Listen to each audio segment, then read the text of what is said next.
നമുക്ക് ദൈവവചന പഠനം ഏറെയുണ്ട്. അത് മടുപ്പായിട്ട് ആർക്കും തോന്നുന്നില്ല എന്ന് വിചാരിക്കുന്നു. വചനമെന്ന മായമില്ലാത്ത പാൽ കുടിപ്പാൻ വാഞ്ചിപ്പിൻ. അപ്പോൾ ഓരോ വചനധ്യാനവും ഒരു ശിശു, ഇപ്പോൾ ജനിച്ച ശിശു പാലിനായി കാംക്ഷിക്കുന്നത് പോലെ, വാഞ്ചിക്കുന്നത് പോലെ എല്ലാവരും അതേ വാഞ്ചയോടുകൂടിയിരിക്കുന്നു എന്ന് ഞാൻ വിശ്വസിക്കുന്നു. അങ്ങനെയാണ് വേണ്ടത്, അങ്ങനെയല്ലേ? അതെയോ ഈ രണ്ടാമത്തെ വചനധ്യാനം ഒന്ന് ഒഴിവാക്കിയാൽ അരമണിക്കൂർ മുമ്പേ വീട്ടിൽ പോകാമായിരുന്നു എന്ന് ആരുടെയെങ്കിലും ചിന്തിക്കുന്നുണ്ടോ? ഇല്ല. എന്തായാലും നമ്മളെല്ലാവരും അങ്ങനെ ചിന്തിക്കുകയില്ല എന്ന് ഞാൻ വിശ്വസിക്കുന്നു.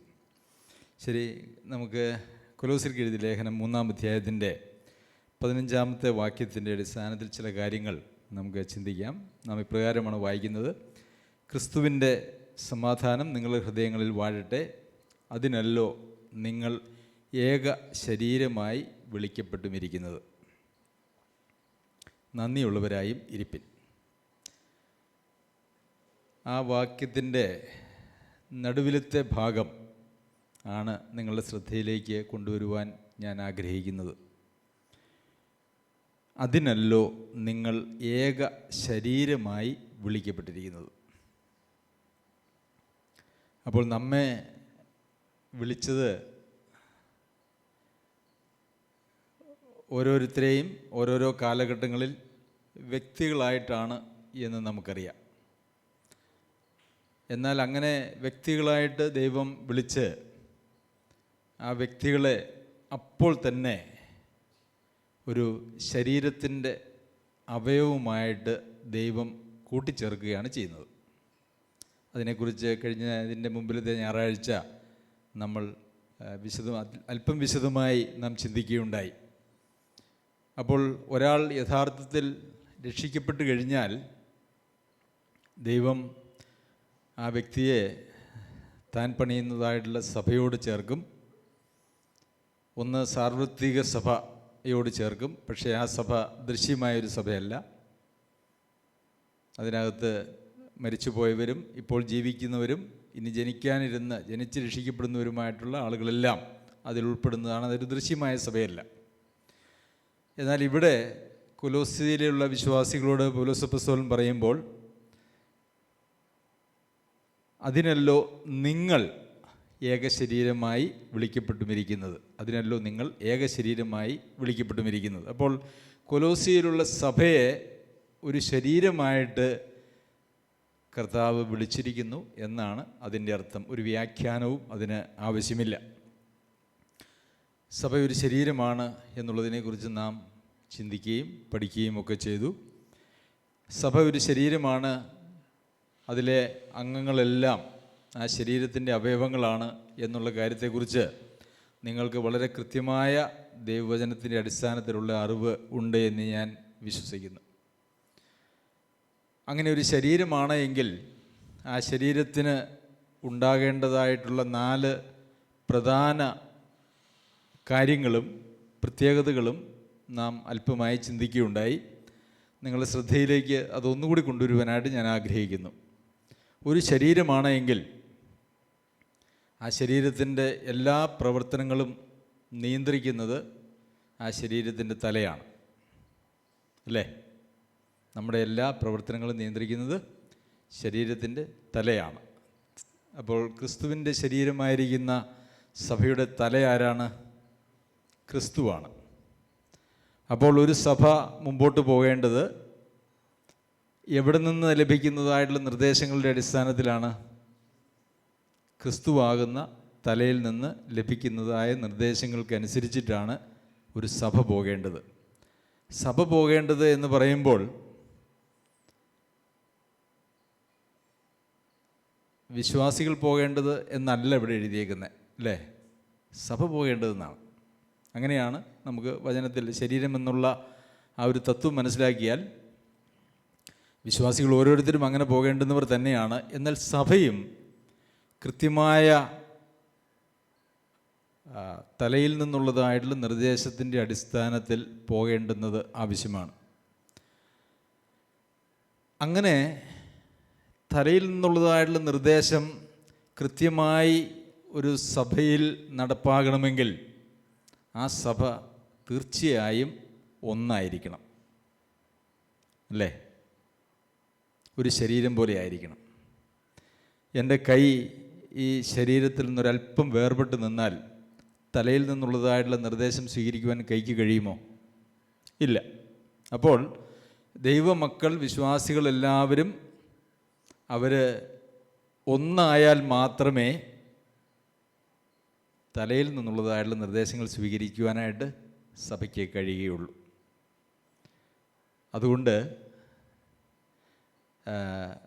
നാം ഒരു സഭ, ഒരു ശരീരം പോലെ ഒന്നായിരിക്കേണ്ടത് കർത്താവിൽ നിന്നുള്ള നിർദ്ദേശങ്ങൾക്കനുസരിച്ച് മുമ്പോട്ട് പോകേണ്ടുന്നതിന് ഏറ്റവും അത്യാവശ്യമാണ്.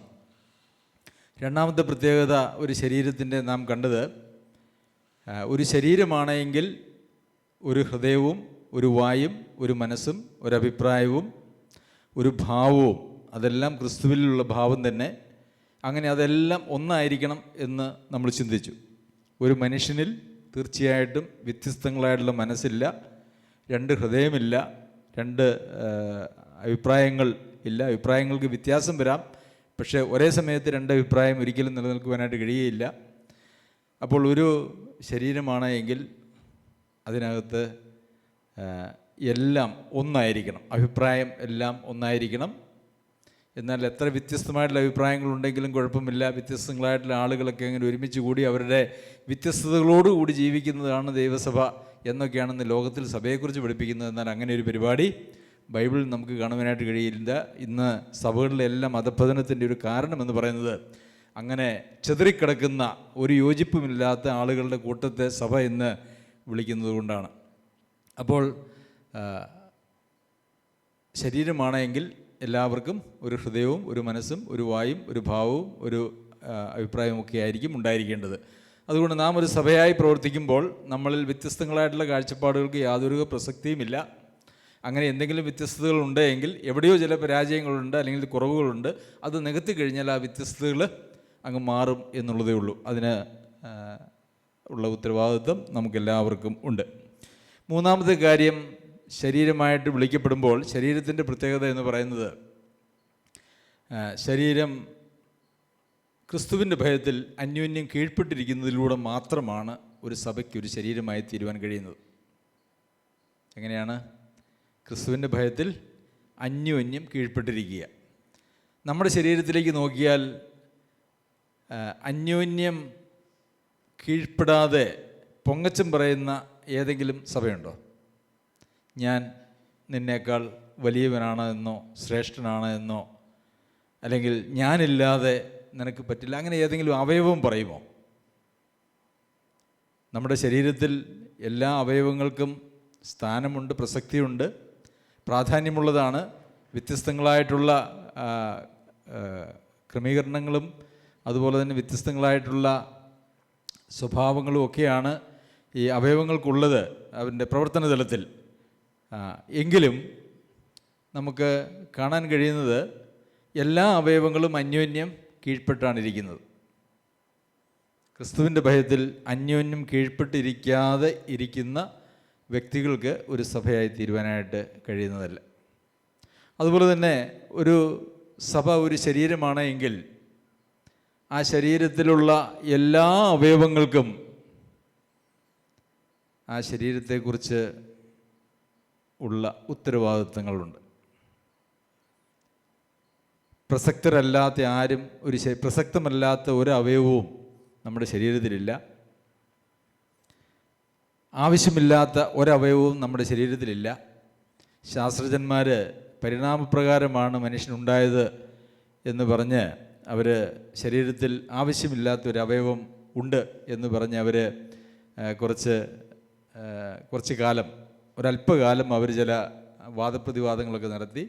കുരങ്ങിൻ്റെ വാല് ക്ഷോഭിച്ച് അങ്ങനെ വന്നാണ് മനുഷ്യനുണ്ടായത്.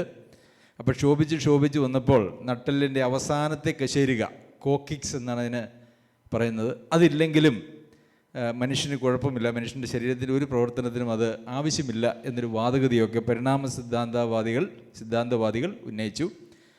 എന്നാൽ കോക്കിസ് എടുത്ത് അല്ലെങ്കിൽ കളയേണ്ടി വന്നതായിട്ടുള്ള ആളുകളുടെ ജീവിതത്തെ നോക്കിയപ്പോൾ അവർക്ക് മനസ്സിലായി അതും ശരീരത്തിന് ആവശ്യമുള്ളതായ അവയവം, അല്ലെങ്കിൽ ഒരു എല്ലിൻ്റെ ഒരു കഷ്ണമാണെങ്കിൽ പോലും ശരീരത്തിൻ്റെ ശരിയായിട്ടുള്ള പ്രവർത്തനത്തിന് അത് ആവശ്യമാണ്. അപ്പോൾ ശരീരത്തിൽ ആവശ്യമില്ലാത്തതായ ഒരു അവയവവും ഒരു ഭാഗവും ഇല്ല എന്ന് പറഞ്ഞതുപോലെ ഒരു സഭയിൽ ഉത്തരവാദിത്വമില്ലാത്തതോ ആവശ്യമില്ലാത്തതോ പരിഗണിക്കപ്പെടാതിരിക്കാനോ ഉള്ളതായിട്ടുള്ള ഒരവയവവും ഒരു ശരീരത്തിലില്ല. എല്ലാ അവയവങ്ങളും പ്രാധാന്യമുള്ളത് തന്നെ ആണ്. അതൊരു ശരീരത്തോട് താരതമ്യപ്പെടുത്തുമ്പോൾ നമുക്ക് അങ്ങനെ കാണുവാനായിട്ട് സാധിക്കും. അപ്പോൾ എന്തൊക്കെയാണ് നമ്മൾ കണ്ടത്? ഒരു ശരീരം പോലെ ഏകാഭിപ്രായത്തിലും ഏകഹൃദയത്തിലും ഏക മനസ്സിലും ഒരുമനപ്പെട്ടിരിക്കണം എന്നുള്ളത് കണ്ടു. പിന്നെ എന്താ കണ്ടേ? അന്യോന്യം കീഴ്പ്പെട്ടിരിക്കണം എന്ന് കണ്ടു. ക്രിസ്തുവിൻ്റെ ഭയത്തിൽ അത് കീഴ്പ്പെടുത്തുക എന്ന് പറയുന്നൊരു പ്രമാണം ഒരിക്കലും സഭയിലില്ല, കുടുംബത്തിലുമില്ല, സഭയിലുമില്ല. കീഴ്പ്പെടുത്തുക അങ്ങനെ എന്തെങ്കിലും ബൈബിളിൽ ഇളയവരെ മൂപ്പന്മാർക്ക് കീഴടങ്ങുവിൻ നമ്മൾ വായിക്കുന്നുണ്ട്. മൂപ്പന്മാർ ഇളയവരെ കീഴടക്കുവിൻ എന്നില്ല. ഭാര്യമാരെ ഭർത്താക്കന്മാർക്ക് കീഴടങ്ങുവിൻ എന്ന് പറയുന്നുണ്ട്. എന്നാൽ ഭർത്താക്കന്മാരെ നിങ്ങൾ ഭാര്യമാരെ കീഴ്പ്പെടുത്തുവിൻ എന്നില്ല, അല്ലേ? നിങ്ങൾ അന്യോന്യം കീഴടങ്ങിയിരിക്കണം എന്ന് പറയുന്നുണ്ട്. എന്നാൽ നിങ്ങൾ അന്യോന്യം കീഴ്പ്പെടുത്തണം എന്നില്ല. ഇത് രണ്ടും വളരെ വ്യത്യാസമായിട്ടുള്ളൊരു കാര്യമാണ്. അപ്പോൾ ആരും കീഴ്പ്പെടുത്താതെ കീഴടങ്ങിയിരിക്കുന്നതാണ് ദൈവാത്മാവ് നമ്മിൽ പ്രവർത്തിക്കുന്നത് മുഖാന്തരം, അല്ലെങ്കിൽ ക്രിസ്തു നമ്മിൽ വസിക്കുന്നത് മുഖാന്തരം നമ്മളിൽ ഉണ്ടാകുന്നതായിട്ടുള്ള വ്യത്യാസം എന്ന് പറയുന്നത്. പിന്നെ നമ്മൾ സഭയെക്കുറിച്ച് കണ്ടതായിട്ടുള്ള പ്രധാനപ്പെട്ട കാര്യമെന്ന് പറയുന്നത്, സഭയിൽ യഥാർത്ഥത്തിൽ സഭയിലെ ദൈവമക്കൾ എല്ലാവരും അവരൊരു ശരീരമാകുന്നതുകൊണ്ട് അവർക്കുള്ളതെല്ലാം അവർക്ക് പൊതുവായിരുന്നു. നമ്മളത് 1-ാം നൂറ്റാണ്ടിലെ സഭയെക്കുറിച്ചും പിന്നെ ക്രിസ്തീയ ജീവിതത്തിൻ്റെ പ്രമാണങ്ങളെക്കുറിച്ചും ഒക്കെ മനസ്സിലാക്കുമ്പോൾ നമുക്ക് കാണാൻ കഴിയുന്നതായുള്ളൊരു കാര്യം, ആരും അവർക്കുള്ളതൊന്നും സ്വന്തമെന്ന് പറഞ്ഞില്ല, എല്ലാം അവർക്ക് പൊതുവായിരുന്നു എന്നുള്ളതാണ്.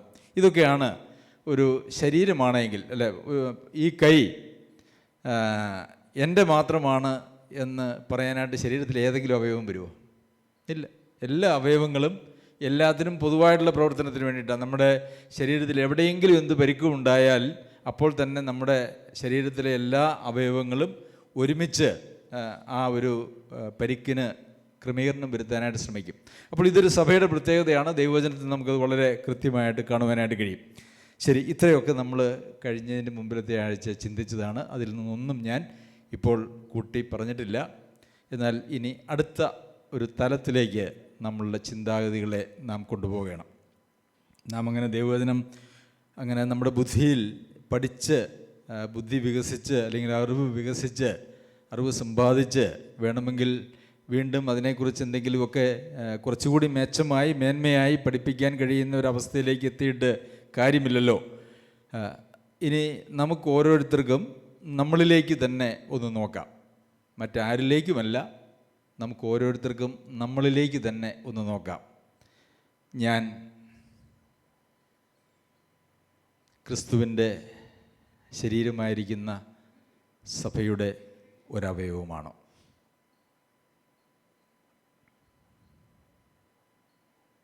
അവയവമാണെങ്കിൽ എന്തൊക്കെ ഉണ്ടായിരിക്കണം? കർത്താവിൻ്റെ ഹൃദയവും മനസ്സും ഭാവവും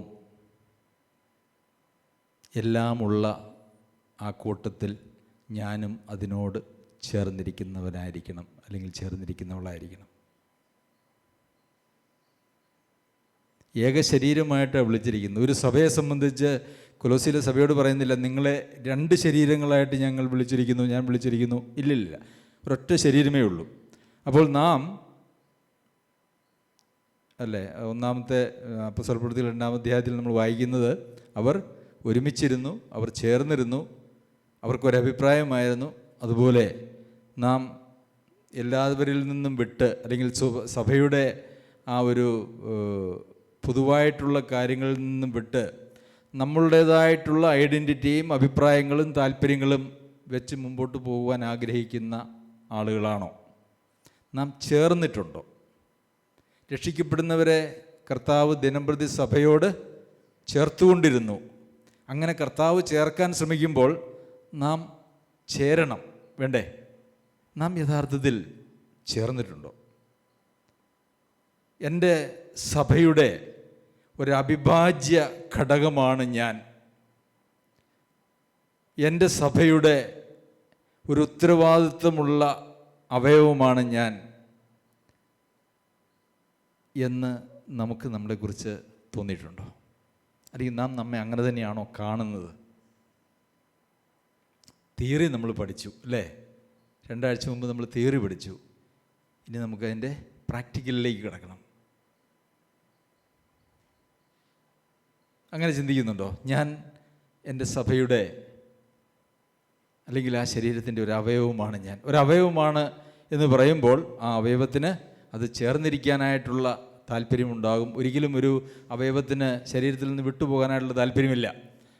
എപ്പോഴാണ് അത് വിട്ടുകളയുന്നത് അത് വല്ലാത്ത വ്രണം നിറഞ്ഞ് അത് ആ ശരീരത്തിന് പൊതുവിലൊരു രോഗാവസ്ഥയ്ക്കോ മരണത്തിനോ കാരണമായാൽ മാത്രമാണ് ഒരു ശരീരത്തിൻ്റെ അവയവത്തെ മുറിച്ചു മാറ്റുന്നത്. അതുവരെ ഒരു ശരീരത്തോട് ചേർന്നിരിക്കാൻ മാത്രമാണ് അവയവങ്ങൾക്ക് സാധിക്കുക.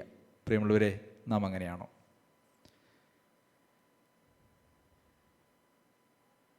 രണ്ടാമതായി, ഞാൻ ക്രിസ്തുവിൻ്റെ ഭയത്തിൽ അന്യോന്യം കീഴ്പ്പെടണം എന്നുള്ള പ്രമാണത്തിൽ വിശ്വസിക്കുകയും അങ്ങനെ ജീവിക്കുകയും ചെയ്യുന്നയാളാണോ? അല്ലെങ്കിൽ ഞാൻ ആർക്കും വിധേയപ്പെടുകയില്ല, ഞാൻ എൻ്റേതായിട്ടുള്ള സൗകര്യത്തിനും താല്പര്യത്തിനും അനുസരിച്ച് ഞാൻ ജീവിക്കും, ഞാൻ എല്ലാവരിൽ നിന്നും വ്യത്യസ്തനാണ്, ഞാൻ ആരെയും കൈക്കൊള്ളുവാനോ ഒന്നും എനിക്ക് താല്പര്യമില്ല എന്നുള്ള നിലയിൽ നമ്മൾ മാറി നിന്ന് സന്ദർശകരെ പോലെയോ ഉള്ള ഒരു ജീവിതമാണോ നമുക്ക് സഭയിലുള്ളത്? ഞാൻ സഭയിൽ ആ ശരീരത്തിൻ്റെ ഒരവയവമാണോ, അതോ ഞാൻ കേവലം ഒരു സന്ദർശകനാണോ? ശരീരത്തിൽ സന്ദർശകരുണ്ടോ? നമ്മുടെ ശരീരത്തിൽ സന്ദർശകരായിട്ട് അവയവമുണ്ടോ? ഇല്ല. ശരീരത്തിൽ ഒരിക്കലും സന്ദർശകരില്ല. ശരീരത്തിൽ അവയവങ്ങൾ മാത്രമാണുള്ളത്. പിന്നെ വരുന്ന സന്ദർശകർ എന്തോ ആയിരിക്കും? രോഗാണുക്കളായിരിക്കും അല്ലേ? നമ്മുടെ ശരീരത്തിൽ സന്ദർശനത്തിന് വരുന്നത് രോഗാണുക്കളായിരിക്കും. അതല്ലാതെ ശരീരത്തിൽ സന്ദർശകരില്ല. അതുകൊണ്ട് സഭയിലും ഞാനൊരു സന്ദർശകയല്ല, ഞാനൊരു അവയവമാണ്. ഞാൻ അവയവമാണ് എങ്കിൽ അന്യോന്യം കീഴ്പ്പെട്ടിരിക്കുക എന്ന് പറയുന്നതായിട്ടുള്ള പ്രമാണം ആണ് ആത്യന്തികമായിട്ട്. ഇപ്പം പല സഭകളിലും മൂപ്പന്മാർക്ക് കീഴടങ്ങിയിരിക്കണം, പിന്നെ ഭർത്താവിന് ഭാര്യ കീഴടങ്ങിയിരിക്കണം എന്നുള്ളതൊക്കെ വളരെ ശക്തമായി പ്രസംഗിക്കുന്നുണ്ട്. ഞാൻ അതിനെക്കുറിച്ച് അതൊക്കെ സത്യമാണ്, വചനത്തിലുണ്ട്, അതൊക്കെ പഠിക്കുകയും അനുവർത്തിക്കുകയും ഒക്കെ ചെയ്യേണ്ടതാണ്. പക്ഷേ ക്രിസ്തുവിൻ്റെ ഭയത്തിൽ അന്യോന്യം കീഴ്പ്പെട്ടിരിക്കണം എന്ന് പറയുന്ന ആ ഒരു പ്രമാണത്തെങ്കിൽ ബാക്കി എല്ലാ കാര്യങ്ങളും അല്ലേ സൗര, ബാക്കി എല്ലാ കാര്യങ്ങളിലും അതിൽ ഉൾപ്പെട്ടിരിക്കുന്നു അല്ലേ? 10 കൽപ്പനകൾ കൊടുത്തിട്ട് ഈ 10 കൽപ്പനകൾ 2 കൽപ്പനകളായിട്ട് സംഗ്രഹിക്കാമെന്ന് പറഞ്ഞതുപോലെ കീഴ്പ്പെടുന്നതിനെക്കുറിച്ച് അധികമൊന്നും വിശദീകരിക്കേണ്ടതായിട്ടുള്ള ആവശ്യമില്ല. ഒറ്റ വാക്ക് മതി. എന്താണ്? ക്രിസ്തുവിൻ്റെ ഭയത്തിൽ അന്യോന്യം ഞാൻ കീഴ്പ്പെട്ടിരിക്കുന്ന ആളാണോ? അതിന് മനസ്സുള്ള ആളാണോ? അതെയോ ഞാൻ വ്യത്യസ്തനായിട്ട് നിൽക്കാൻ ആഗ്രഹിക്കുന്ന ആളാണോ? ശരി. പിന്നെ സഭയുടെ പ്രത്യേകത എന്താ? ശരീരത്തിൻ്റെ പ്രത്യേകത എന്താ? തലയിൽ നിന്ന് സ്വീകരിക്കുക അല്ലേ? ഒരു സഭ തലയിൽ നിന്നുള്ള നിർദ്ദേശങ്ങൾ സ്വീകരിക്കുക എന്ന് പറഞ്ഞാൽ അതിൻ്റെ അർത്ഥം സഭയിലുള്ള എല്ലാ വ്യക്തികളും അവർ ക്രിസ്തുവാകുന്ന തലയിൽ നിന്നും നിർദ്ദേശങ്ങൾ സ്വീകരിക്കുക എന്നുള്ളതാണ്. നമ്മൾ ഒരുമിച്ച് കൂടുമ്പോൾ നാം ഒരു സഭയായി ഇരിക്കുന്നു, അല്ലെങ്കിലും നാം സഭയാണ്. നാം വീട്ടിലായിരിക്കുമ്പോഴും നാം ഈ സഭയിലെ അംഗങ്ങൾ തന്നെയാണ്, അവയവങ്ങൾ തന്നെയാണ്. അപ്പോൾ സഭയിലേക്ക് ദൈവം പ്രവർത്തിക്കുന്നത് വ്യക്തികളിൽ കൂടി തന്നെയാണ്. അപ്പോൾ തലയിൽ നിന്നുള്ള നിർദ്ദേശങ്ങൾ എല്ലാവരും സ്വീകരിച്ച് അതിനനുസരിച്ച് പോകുമ്പോൾ ആ സഭ കർത്താവിൽ നിർദ്ദേശം സ്വീകരിക്കുന്നൊരു സഭയാണ്.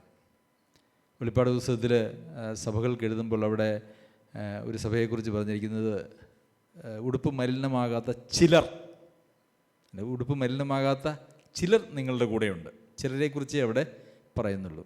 അപ്പോൾ അങ്ങനെ ചിലരല്ല, മറിച്ച് എല്ലാവരും തലയിൽ നിന്ന് നിർദ്ദേശം സ്വീകരിക്കുന്ന ആളുകളായിട്ട് സഭയിലിരിക്കുമ്പോൾ മാത്രമേ ശരീരമായിരിക്കുന്ന സഭ തലയിൽ നിന്നുള്ള നിർദ്ദേശങ്ങൾ സ്വീകരിക്കുന്നു എന്ന് പറയുവാനായിട്ട് കഴിയുകയുള്ളൂ. പിന്നെ വീണ്ടും എനിക്കുള്ളതൊക്കെ എൻ്റേതാണ് എന്ന് നാം ചിന്തിക്കുന്നെങ്കിൽ നാം സഭയുടെ ഒരു ഭാഗമായി തീർന്നിട്ടില്ല. എനിക്കൊന്നുമില്ല, ഞാൻ എന്നെ തന്നെയും എനിക്കുള്ളതിനെയൊക്കെ വിട്ട് ഉപേക്ഷിച്ച് ഞാൻ കർത്താവിൻ്റെ സ്വന്തമാണ്, എനിക്ക് സകലവും വിട്ടുപിരിയുന്നില്ല എങ്കിൽ നിങ്ങൾക്ക് എൻ്റെ ശിഷ്യനായിരിക്കുവാൻ കഴിയില്ല എന്ന് കർത്താവ് പറഞ്ഞു. എനിക്ക് സ്വന്തമായിട്ടൊന്നുമില്ല, എല്ലാം കർത്താവിൻ്റെയാണ്, ഞാൻ കർത്താവിൻ്റെയാണ്. അതുകൊണ്ട് എനിക്കുള്ളതെല്ലാം കർത്താവിൻ്റെ വകയാണ്. കർത്താവ് തലയും സഭ ശിരസും, അല്ലേ? അപ്പോൾ അങ്ങനെ പറഞ്ഞു കഴിഞ്ഞാൽ നമുക്കിങ്ങനെ പറയാൻ പറ്റും, എനിക്കുള്ളതെല്ലാം സഭയുടേതാണ്. പറയാൻ പറ്റുമോ? ബൗസൂര? പറയാം. എൻ്റേതെല്ലാം സഭയുടേതാണ്. സഭ ആരാണ്? ക്രിസ്തുവിൻ്റെ ശരീരമാണ്, അല്ലേ? ഇതൊക്കെ വചനപ്രകാരം തന്നെ ഉള്ള കാര്യങ്ങളാണ് ഞാൻ പറയുന്നത്. ആ പ്രമാണങ്ങൾ മാത്രം ഉൾക്കൊണ്ടുകൊണ്ട് മാത്രമാണ് ഞാൻ പറയുന്നത്. പക്ഷേ പ്രശ്നം എന്താണെന്ന് ചോദിച്ചാൽ, നമ്മൾ കുറേ കാലമായിട്ട് കുറേ സഭകളെയൊക്കെ കാണുന്നുണ്ട്. ചില സഭകളിലൊക്കെ നമ്മൾ ചില കാലങ്ങളിൽ നമ്മളെല്ലാവരും, ഞാൻ ഉൾപ്പെടെ അംഗങ്ങളായിരുന്നു. അപ്പം നമുക്ക് നമ്മുടേതായിട്ടുള്ള സഭയെ സംബന്ധിക്കുന്ന ഒരു കാഴ്ചപ്പാടുണ്ട്. അത് മുഴുവൻ നമ്മൾ വിട്ടുകളയണം. സഭ ഒരു കുടുംബമാണ്. സഭയിലുള്ള എല്ലാ ആളുകളും ആ കുടുംബത്തിലെ അപ്പന്മാരും അമ്മമാരും അനിയന്മാരും ചേട്ടന്മാരും മക്കളുമൊക്കെയാണ്. അതാണൊരു സഭ. സഭയെ സംബന്ധിക്കുന്ന നമ്മുടെ കാഴ്ചപ്പാടെല്ലാം ഈ നാളുകളിൽ മാറിപ്പോണം.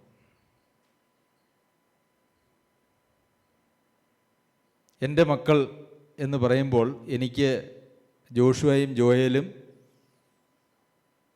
അവരുടെ ഭാര്യമാരും അവരുടെ മക്കളും മാത്രമല്ല. എൻ്റെ മക്കൾ എന്ന് പറയുമ്പോൾ എന്നേക്കാൾ ഒരു മകൻ്റെ അല്ലെങ്കിൽ മകളുടെ പ്രായമുള്ളതായ ഈ സഭയിലുള്ള എല്ലാ ആളുകളും എൻ്റെ മനസ്സിൽ വരണം. എൻ്റെ മാതാവും പിതാവും എന്ന് പറയുമ്പോൾ എനിക്ക് എൻ്റെ വീട്ടിൽ താമസിക്കുന്നതായിട്ടുള്ള പപ്പയെയും അമ്മയെയും മാത്രമല്ല, മത്തായി സഹോദരനെയും ജോസഫ് സഹോദരനെയും ജോയി സഹോദരനെയും ബാബു സഹോദരനെയും മറിയക്കുട്ടി സഹോദരിയൊക്കെ എൻ്റെ മനസ്സിൽ വരണം. അവരൊക്കെ എൻ്റെ അപ്പന്മാരും അമ്മമാരുമാണ്. എൻ്റെ സഹോദരങ്ങൾ എന്ന് പറയുമ്പോൾ എനിക്ക് ജഡപ്രകാരം ഒരു സഹോദരിയും 2 സഹോദരന്മാരുമാണുള്ളത്. എന്നാൽ ആത്മീയമായി എൻ്റെ സമപ്രായക്കാരോ താരതമ്യം ചെയ്യാവുന്ന പ്രായത്തിലുള്ളവരെല്ലാവരും എൻ്റെ സഹോദരന്മാരും എൻ്റെ സഹോദരിമാരുമാണ് എന്നെനിക്ക് എൻ്റെ മനസ്സിൽ വരണം. പ്രിയമുള്ളവരെ, അതാണ് ഒരു സഭ.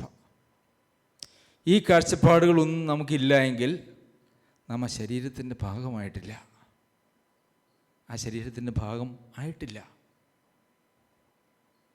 നമ്മൾ സഭയിൽ വിസിറ്റേഴ്സ് മാത്രമാണ്, അവയവമായിട്ടില്ല. ഏറെ വെളിച്ചം ഈ നാളുകളിൽ കർത്താവ് കരുണ ചെയ്ത് നമുക്കെല്ലാവർക്കും തന്നിട്ടുണ്ട്. ദൈവവചനത്തിലെ സത്യങ്ങളെ ഏറെ മനസ്സിലാക്കുവാൻ ദൈവം നമുക്ക് കരുണ തന്നിട്ടുണ്ട്. നാം അധിക ശിക്ഷാവധി എന്നുള്ളത് ഒന്ന് ഉണ്ടെങ്കിൽ നമ്മുടെ അനുസരണക്കേടും നമ്മുടെ നിഷേധഭാവവും അതിലേക്ക് നമ്മെ കൊണ്ടുവന്നെത്തിക്കും.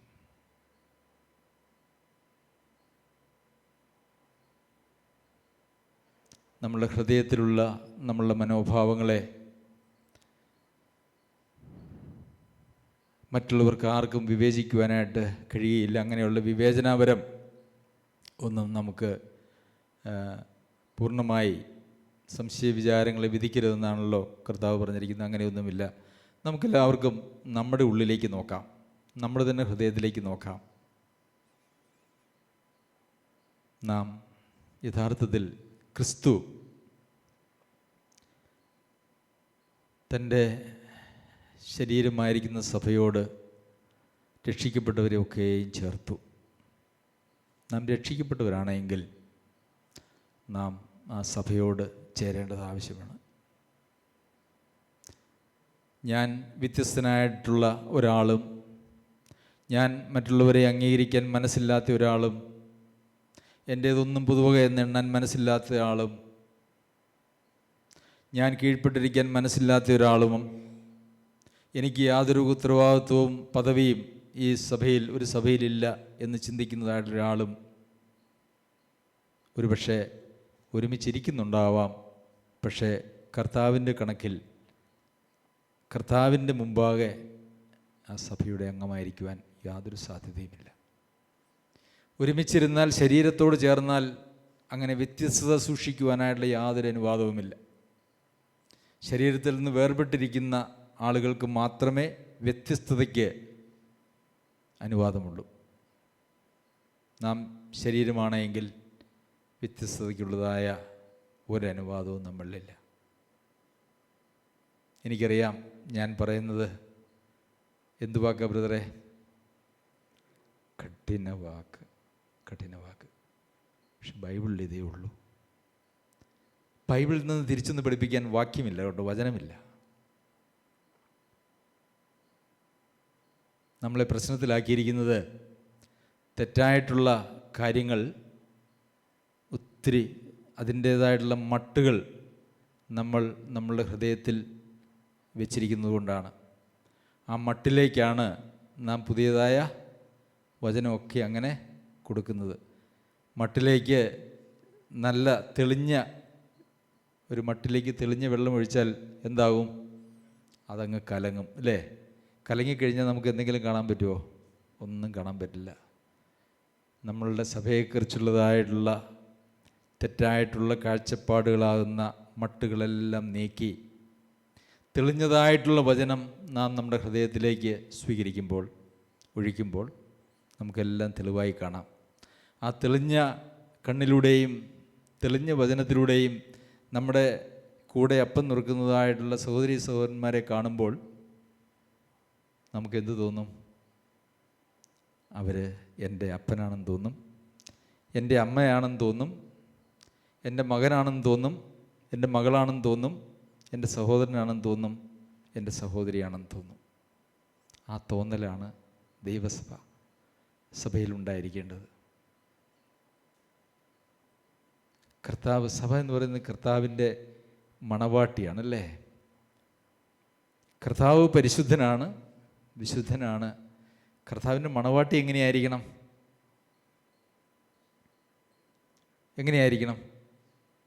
അങ്ങനെ തന്നെ ആയിരിക്കണം അല്ലേ? നമ്മെ നമ്മളൊന്ന് ആലോചിച്ച് നോക്കിയേ. നമുക്ക് നമ്മുടെ വ്യക്തികളായിട്ടും ചിന്തിക്കാം. കർത്താവിൻ്റെ മണവാട്ടിയായിട്ട് എന്നെ കാണുന്നു എന്ന് വന്നാൽ നമ്മുടെ ഉള്ളിലുള്ളതും നമ്മളുടെ ചിന്തകളും നമ്മുടെ കാഴ്ചപ്പാടുകളും ആ മണവാട്ടിക്ക് ചേർന്നതാണോ? ആണോ? അല്ല.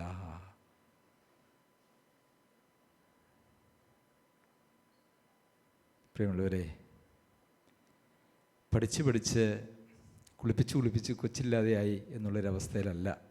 പഠിച്ച് നാം ചീർത്തുപോയി എന്നുള്ളൊരവസ്ഥയിലേക്കല്ല. നമുക്ക് നമ്മുടെ സഭയെക്കുറിച്ചൊക്കെ വളരെ അഭിമാനവും ഒക്കെ ഉണ്ട്.